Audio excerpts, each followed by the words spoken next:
Տեղի ունեցավ միջոցառում կապված հայկականության պահպանման հետ։ Ինչ եք կարծում հետագայում այս միջոցառումը ինչ օգուտներ կտա հայ ազգին։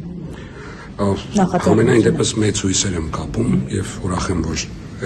այս կազմում եմ, շնորհակալ եմ, որ ինձ հրավիրեցին այս կազմ, քանի որ ես երևի թե եթե հետևել եք իմ գործունեությանը եւ կյանքին, երևի թե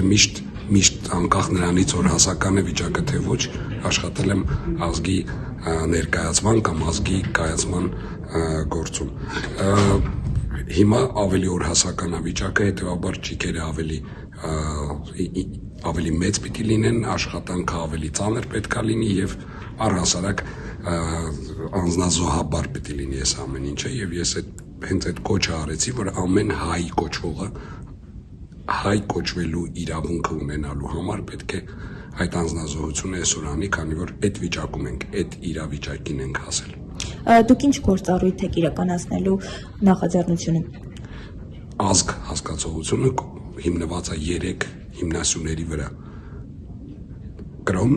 լեզու եւ մշակույթ։ Մշակույթի մի փոքրիկ մասը ես եմ։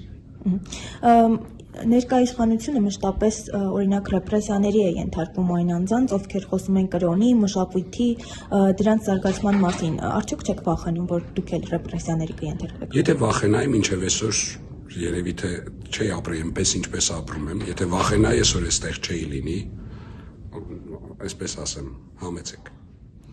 Միջոցառման ընթացքում խոսվեց նաև պետականության պահպանման, առողջ պետականության ստեղծման մասին։ Ներկայիս իշխանությունները մշտապես խոսում են, որ ցեղասպանությունը չի եղել, հերքում են դրա փաստը, ինչ եք կարծում։ Հնարավոր է, որ դա է պատճառը, որ այսօր չկա առողջ պետականություն։ Առհասարակ հերքել քո պատմական փաստերը, որոնք ընդունել են մեծամասնությունը երկրի, դա արդեն ազգամետ չի, հա։ Եվ այստեղ հարց է առաջանում, արդյոք այդ մերժողները ինքդ քո ազգի փաստերը մերժողը հայ է թե ոչ,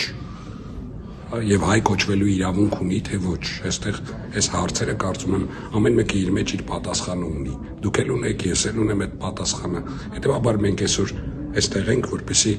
հայ կոչվողներին ախտորոշենք եւ վերցնենք մեր կազմը։ Շնորհակալություն։